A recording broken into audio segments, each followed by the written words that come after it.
hermano. Qué bueno es verle nuevamente, qué bueno es tener esta oportunidad de estar juntos en torno a la palabra de Dios. Gracias por su esfuerzo, gracias por su sacrificio, por sacar este tiempo para poder edificarnos y poder desarrollar este tema tan importante, tan práctico, tan necesario. Estamos hablando del Sermón del Monte, estamos hablando de la ley, la constitución de Dios, de su reino, y cómo podemos vivir de una manera correcta en este mundo. Estamos hablando un tema álgido.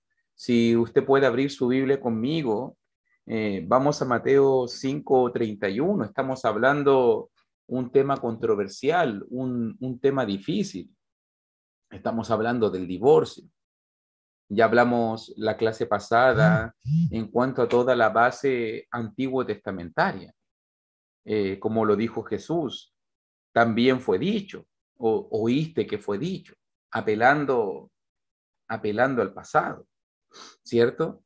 Pero hoy día vamos a desarrollar verso 32, vamos a ver la respuesta de Jesús, vamos a ver la interpretación de Jesús, pero yo digo, versículo 32. Dice el 31, para que nos pongamos en el contexto, dice, cualquiera que repudie a su mujer, dele carta de divorcio. Pero yo os digo que el que repudia a su mujer, a no ser por causa de fornicación, hace que ella adultere, y el que se casa con la repudiada comete adulterio. De eso vamos a estar hablando. Oíste que fue dicho, pero yo os digo. Esto es lo que han escuchado ustedes, pero esto es lo que yo enseño, nos va a decir Jesús. Como lo dijimos anteriormente, y tengo que volver a destacarlo, tengo que volver a reafirmarlo, el divorcio no es parte del deseo de Dios, no es su idea, no es su plan, pero lo tolera, lo permitió, sí, lo permitió. Fue por causa de nuestra pecaminosidad, fue por causa de nuestra dureza de corazón, claro que sí, pero recuérdelo, no se olvide, no es el deseo del Señor para las familias, aunque Dios tiene que responder ante nuestro pecado, ya que nosotros fallamos, como nosotros dañamos, como nosotros engañamos, como nosotros somos infieles, como nosotros no cumplimos nuestra palabra, no cumplimos nuestra promesa, entonces Dios tiene que regular y tiene que dirigir este tema, ya que solos no podemos. Hemos causado tanto daño como sociedad, como humanos, hemos causado tantas traiciones, tantos engaños, que no está en nuestra mano el poder dirigir nuestro camino. Y por eso en el Evangelio de Mateo que estamos estudiando, Jesús en dos oportunidades va a hablar de este tema tan delicado. Va a hablar acerca del divorcio, va a hablar acerca de las segundas nupcias. Número 1, en Mateo 5, 31, 32, allí habla del tema del divorcio y segunda nupcia, y también en Mateo 19, capítulo 19, versículo 3 al versículo 12. Uno en el Sermón del Monte y otro casi al final de su ministerio terrenal, donde algunos fariseos, donde algunos judíos religiosos se acercaron para tentarle y le trajeron preguntas insidiosas.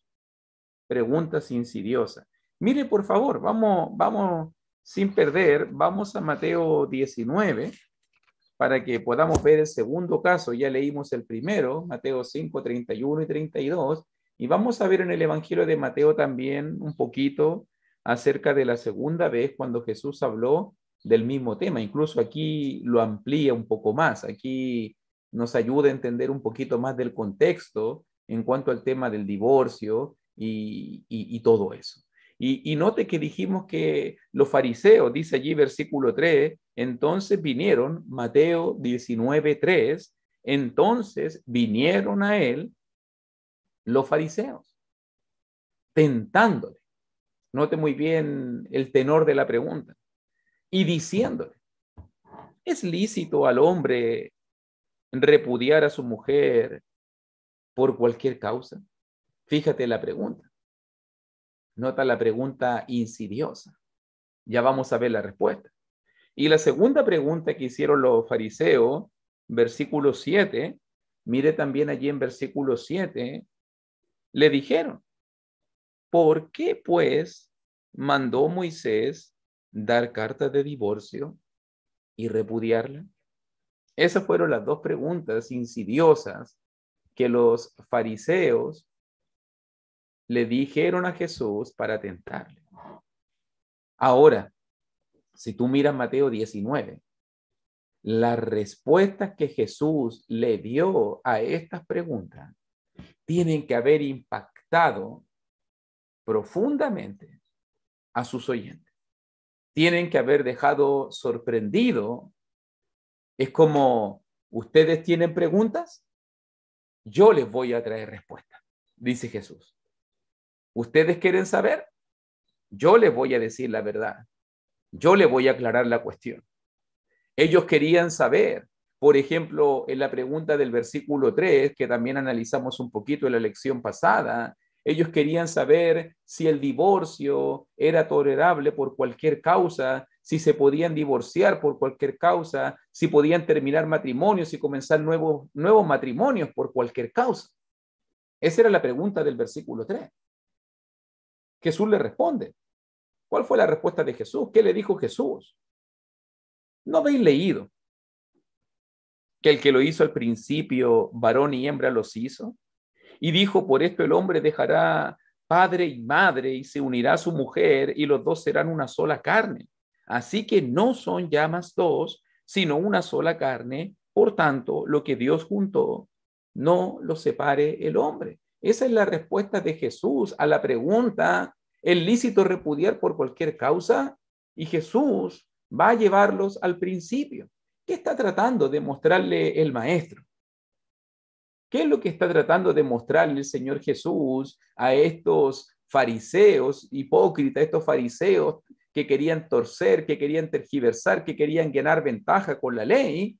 Jesús quería decirle, Dios formó la familia, Dios formó el matrimonio, Dios creó el matrimonio y solamente Dios tiene derecho a regularlo. Jesús nos invita a ir al principio, al Génesis, verso 4. ¿No habéis leído que el que los hizo al principio? Vayan al Génesis para poder entender la cuestión, para poder recordar el propósito original del matrimonio.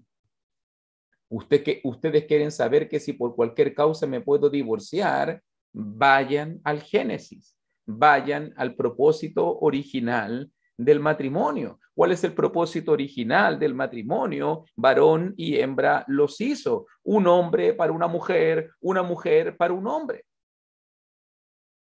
¿Qué más? El hombre dejará padre y madre, se unirá a su mujer y será una sola carne. ¿Cuál es la segunda verdad que hay que aprender allí? En Mateo capítulo 19, versículo 4, ambos salen, un hombre para una mujer para un hombre, y ambos salen de sus familias, de su núcleo familiar, para formar una nueva familia. Se forma algo nuevo. El hombre dejará padre y madre, la mujer dejará padre y madre. Ambos salen de sus familias para formar una nueva familia, un nuevo hogar. Número 3, ¿qué más Jesús le está tratando de decir? Ahora ya no son dos, ahora son uno. Una sola carne. Forman una verdadera unión. Ustedes quieren pensar en el divorcio y Jesús quiere hacerlos pensar en la importancia y la relevancia del matrimonio. Una verdadera unión física, una verdadera unión mental, una verdadera unión espiritual. Se unirá a su mujer, serán una sola carne. Ya no son más dos, sino una sola carne. Y la cuarta verdad que Jesús les trata de mostrar, que es una unión indestructible.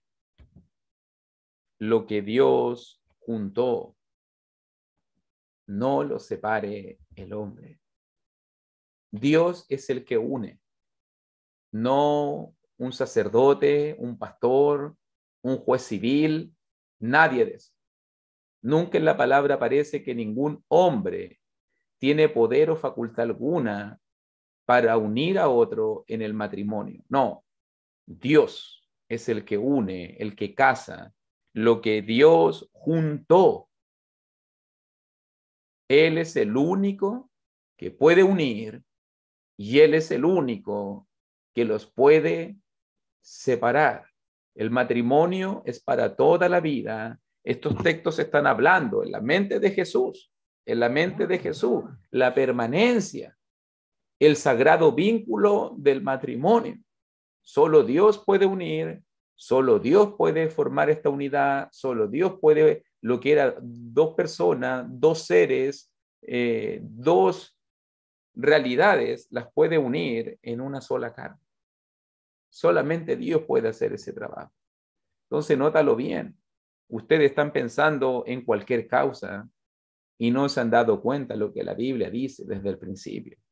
La Biblia no quiere divorcio, la Biblia no quiere desunión, la Biblia no quiere engaño, la Biblia no quiere traición, infidelidad, inmoralidad sexual. No, la Biblia quiere un hombre con una mujer unido para toda la vida, respetándose para toda la vida, amándose para toda la vida, auxiliándose para toda la vida en esa unidad y en esa unión que solamente Dios puede formar. Obviamente no le gustó la respuesta. Ellos querían saber, Jesús, dime, ¿me puedo divorciar de mi esposa o no? Ya no me gusta tanto, está media gordita, es media sucia, está feíta, no cocina bien. ¿Me puedo divorciar de mi esposa? Y Jesús le dice, no has entendido nada. Piensa en el principio, en el propósito original. Y como todavía tienen esa terquedad, esa suciedad en el corazón, mire ahí, versículo 7. ¿Por qué entonces? ¿Por qué existe el divorcio entonces, Jesús? ¿Por qué? Como a los fariseos no les interesaba hablar del matrimonio y la permanencia del matrimonio al tema que lo llevó Jesús, entonces ellos lo único que querían pensar, ¿cómo puedo ser libre? Y así comenzar nuevas relaciones si ellos lo deseaban. ¿Por qué Moisés entonces no habló del divorcio? Y Jesús le responde ahí, versículo 8, por la dureza de vuestro corazón. Moisés os permitió repudiar a vuestras mujeres, y nótalo nuevamente, más al principio. No fue así. Segunda vez que Jesús va a apelar al Génesis, al principio, al propósito original del matrimonio. Pero, versículo 9, tenemos que decirlo. Y yo os digo que cualquiera que repudia a su mujer, salvo por causa de fornicación, y se casa con otra, adultera, y el que se casa con la repudiada, adultera. ¿Qué está tratando de decirnos el maestro en la respuesta de la segunda pregunta? Nota nuevamente, Dios no mandó el divorcio. Mire, note el juego de palabras, versículo 7. ¿Por qué pues mandó Moisés? Mandó Moisés. Si Dios lo mandó, si Moisés lo mandó. Y Jesús va a decir, Moisés lo permitió. No es lo mismo un mandato que una permisión. Dios no mandó el divorcio, no fue la idea de Dios el divorcio, pero Él lo toleró, Él lo permitió. Fue un permiso de Dios por causa de nuestra pecaminosidad.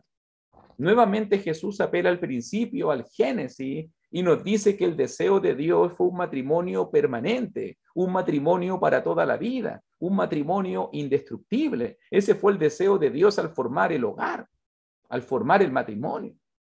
Pero como Dios nos conoce, mire lo que voy a decir, como Dios conoce la suciedad de nuestro corazón, Dios no quiere que suframos.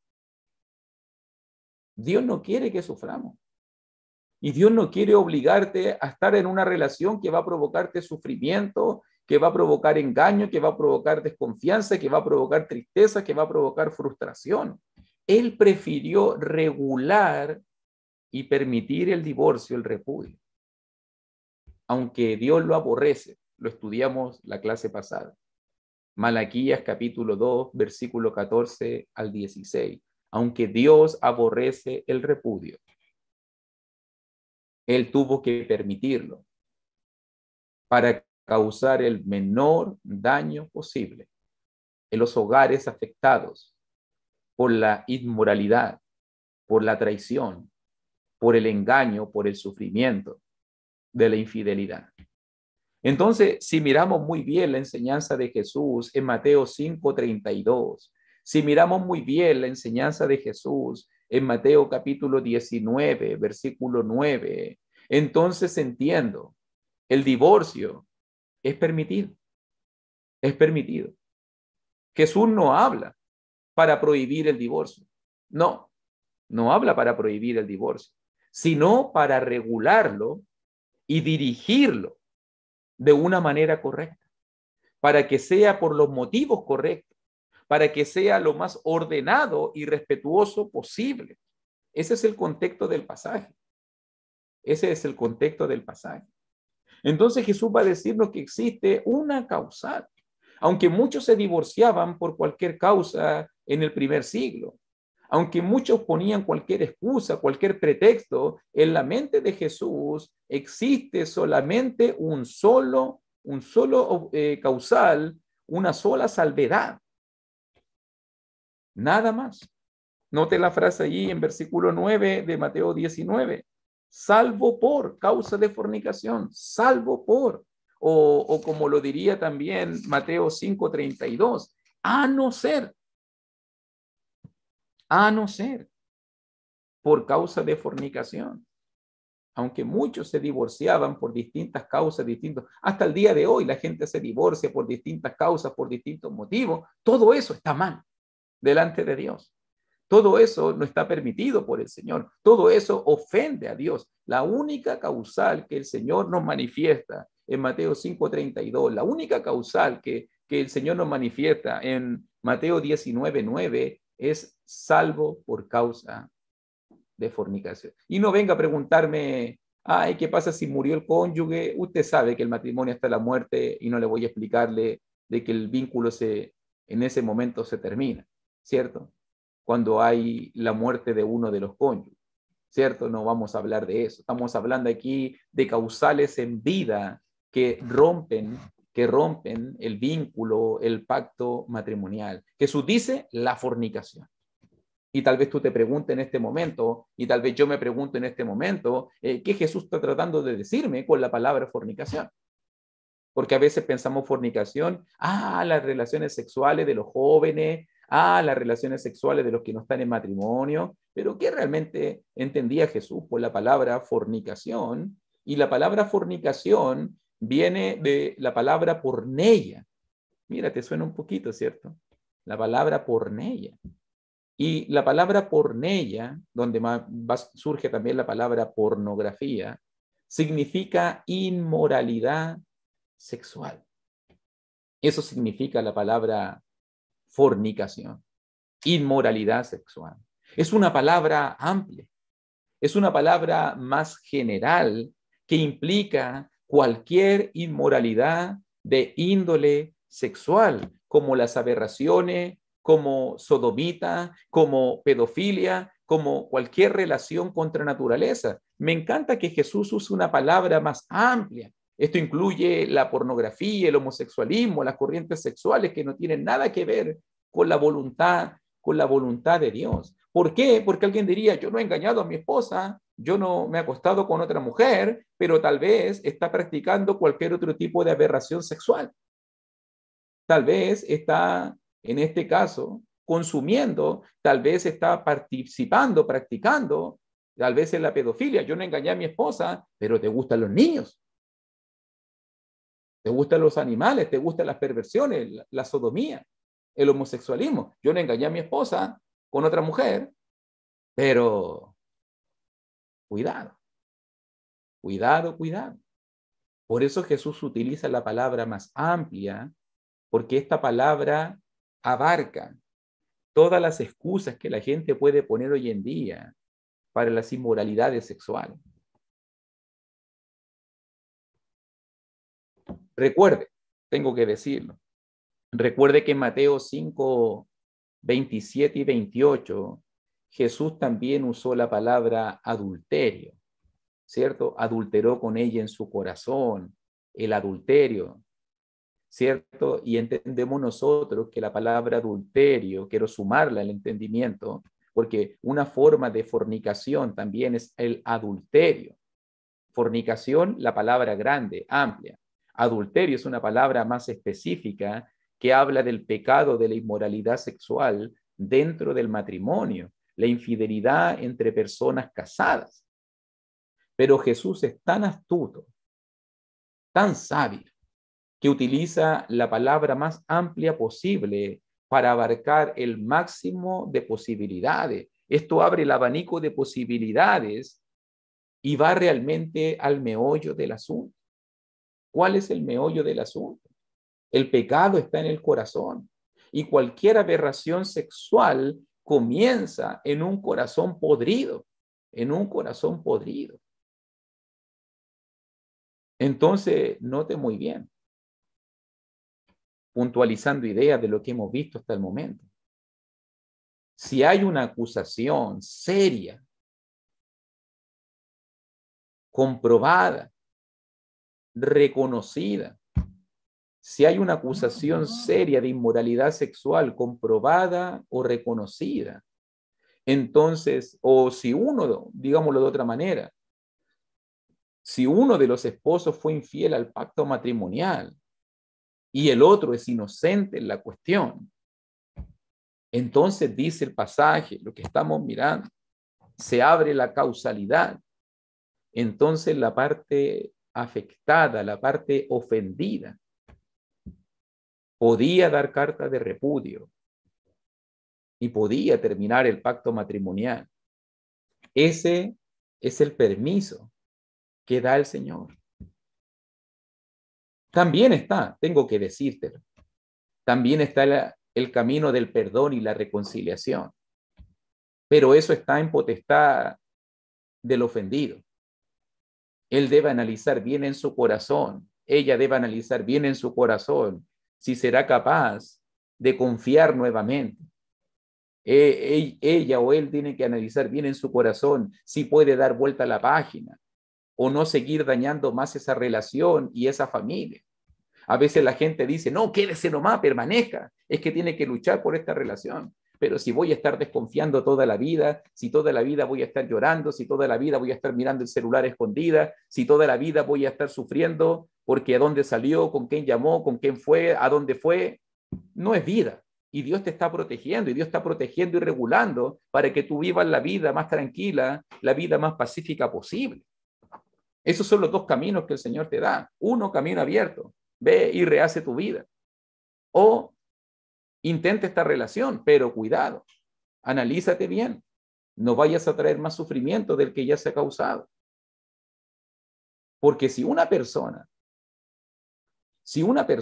cristiano se divorcia, pero no por las causales bíblicas, dice el pasaje, nótalo bien, dice el pasaje ahí en 19:9, se casa con otra por cualquier otra causa, automáticamente,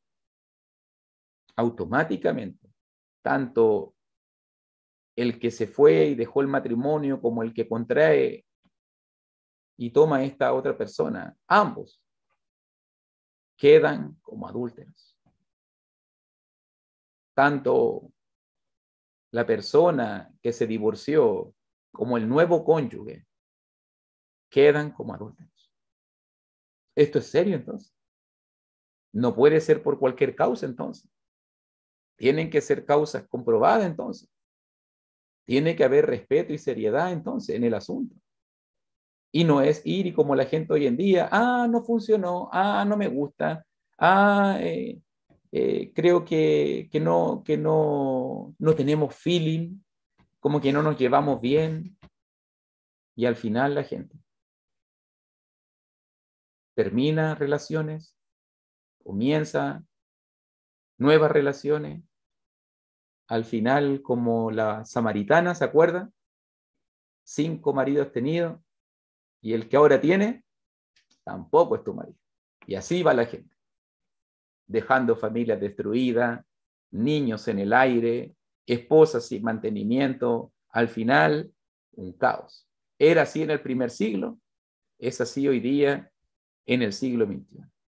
Ahora, tal vez tú te preguntas, pero hermanito Luis, eh, mi esposo, mi esposa no me ha engañado, pero ¿qué pasa si mi matrimonio está roto? ¿Qué pasa si mi matrimonio está dañado? Pensé yo en la semanita preparando esta lección. ¿Qué solución podemos darle a los hermanitos? ¿Qué solución podemos darle a las hermanitas? Bueno, si ha intentado y si ha luchado por salvar tu matrimonio, si has hecho lo posible por salvar tu matrimonio y no se ha podido, me da pena lo que voy a decir, pero Dios todavía nos muestra un camino. Todavía hay algo que se puede hacer para evitar más dolor, para evitar más sufrimiento. Es cierto que no puedes divorciarte, no, porque solamente hay una causal bíblica para el divorcio. No puedes deshacer lo que Dios unió si no están las causales bíblicas. No puedo traerte una solución mágica para decir, mire, aquí está la solución. Como Balaam, por ejemplo, que buscó la solución mágica para que Dios maldijera a Israel. Que forniquen esta con las balamitas, con las sodomitas, y ahí Dios los maldice. No puedo traerte una solución, lamentablemente. Pero puedes vivir en paz. Pero Dios ha provisto una solución parcial. Y para poder analizar esto un poquito solamente, quiero invitarte a 1 Corintios 7. Hay una solución parcial que Dios da si tu matrimonio está roto y si las causales bíblicas no aplican y si no ha habido infidelidad, inmoralidad sexual. Dice Pablo allí en 1 Corintios 7, versículo 10, versículo 11. Este es el camino que da Dios.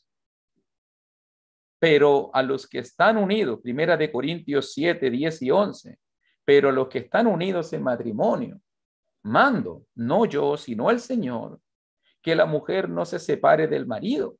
Y si se separa, quédese sin casar o reconcíliese con su marido y el marido no abandone a su mujer.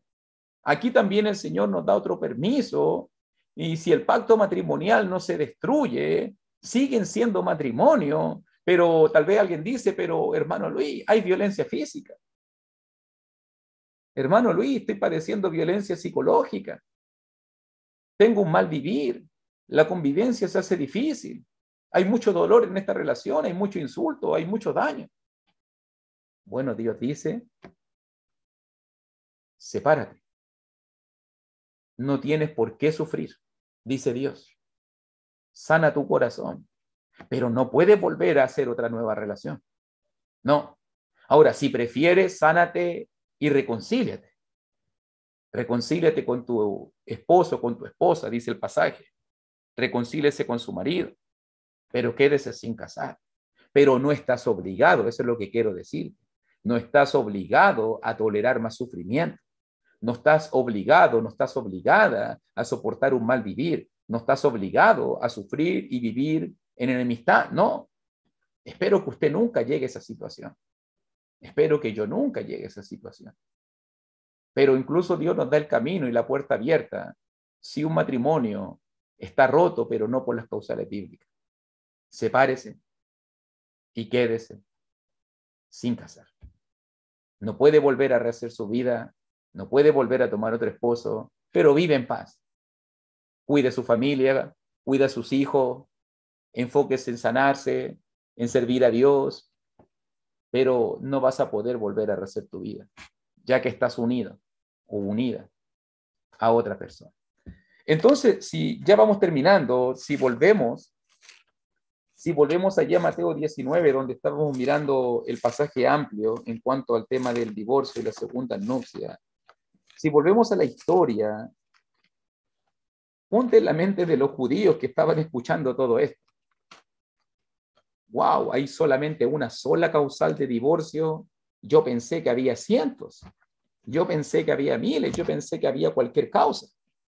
Esto tiene que haberlo incomodado. Yo creo que las respuestas de Jesús tienen que haberlos dejado impactados. ¿Sabe por qué es eso? Porque mire lo que dijeron los discípulos, versículo 10. Cuando ellos escucharon todas las respuestas de Jesús, Mateo 19:10, la gente dijo, sus discípulos dijeron, lo entendieron de inmediato.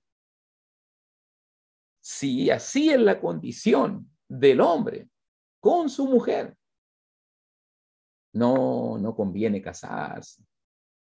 No conviene casarse. Esa fue la conclusión que sacaron los discípulos. Estos que querían tentarle, estos que no entendían bien el propósito del matrimonio, estos que querían buscar cualquier causa para hacer nuevas relaciones. No, mejor no me caso, voy a quedar amarrado. No, esto es serio. Esto es grave, es más grave de lo que pensaba.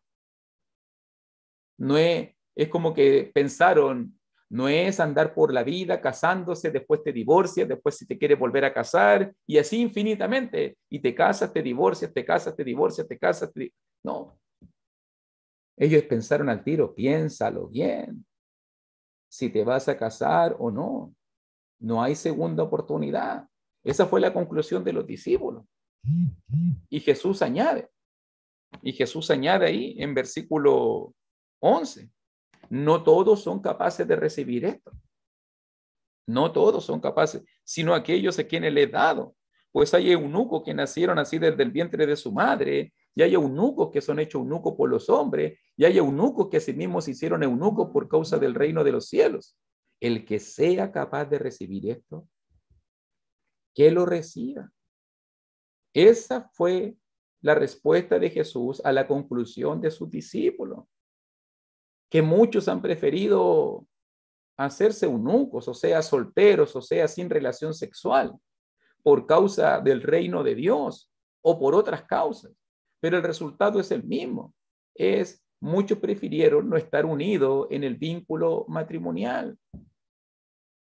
Jesús dijo, el matrimonio es algo que no todos pueden recibir, y está bien. Está bien si quieres ser eunuco, está bien si no quieres estar unido a vínculo matrimonial, está bien. Está bien. Pero si te fijas muy bien ahora, englobando todo esto que hemos considerado, y esto es algo que es importante que se aclare antes de que termine la lección. Si nos fijamos bien por lo que dice Mateo 19:9, también en nuestro texto bajo estudio, en Mateo 5:31, Mateo 5:32, si nos fijamos muy bien en todo esto, es la carta de repudio, es la carta de divorcio por los motivos correctos que disuelve el vínculo matrimonial. No es la fornicación, por si acaso, porque a veces la gente dice, la fornicación destruyó el vínculo matrimonial. No, no es la fornicación, te lo explico bien. ¿Por qué? Es cierto, la fornicación lo daña, sí. La fornicación lo afecta, sí. Es una grave ofensa, sí. Al pacto matrimonial, claro que sí, pero aún así, aunque el cónyuge fornicó, todavía existe la posibilidad de perdonar y sanar esa relación. Entonces el vínculo no se destruye, porque todavía puedes perdonar, puedes sanar, no tienes que volver a casarte de nuevo. Entonces, la fornicación no destruye el pacto, que lo daña, que lo afecta, que le da el permiso a Dios para poder desunir. Claro que sí, pero lo que destruye realmente, lo que corta el vínculo matrimonial realmente es presentar la carta, hacer el proceso correcto, presentar la carta de divorcio y de repudio por los motivos bíblicos correctos, por realmente una causa comprobada de inmoralidad sexual, de fornicación, de infidelidad comprobada, reconocida, vista y ratificada. Entonces, todavía existe la posibilidad de reconciliación. Ahora, la última pregunta que alguien por allí me hizo pensando en este tema, ok, la fornicación no destruye el pacto matrimonial, pero lo daña y eso hace que Dios pueda permitir el divorcio. Pero ¿qué pasa con el ofendido?